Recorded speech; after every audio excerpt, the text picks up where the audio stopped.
On the 11th of September 1973, General Augusto Pinochet seized power in Chile after launching a coup against President Salvador Allende. Welcome to HistoryPod.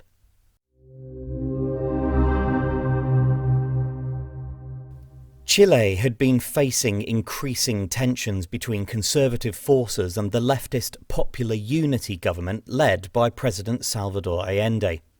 Allende, the first socialist to be elected president in a liberal democracy in Latin America, clashed with the right-wing parties that controlled Congress and inspired concern in other countries, such as the United States.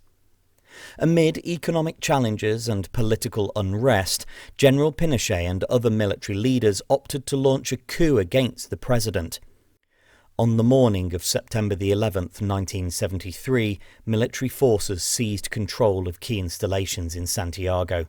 By 8 a.m, they'd closed radio and television stations across the capital, while potential Allende supporters were rendered unable to assist when they found their telephone lines had been cut and their vehicles sabotaged. While the military seized control of the capital, the presidential palace became the epicenter of a violent clash between loyalist forces and the coup. Despite facing overwhelming firepower from the military that involved close air support, the defenders didn't surrender until 2:30 p.m. By this time, President Allende was dead, with reports saying that he'd committed suicide. With the takeover complete, Pinochet soon emerged as the permanent head of the ruling junta and set about imposing a new era of authoritarianism and political repression. Immediately after taking control, the first of thousands of suspected leftists were arrested and tortured, many of whom disappeared. Pinochet ruled Chile until 1990 and was known for wide-ranging human rights abuses.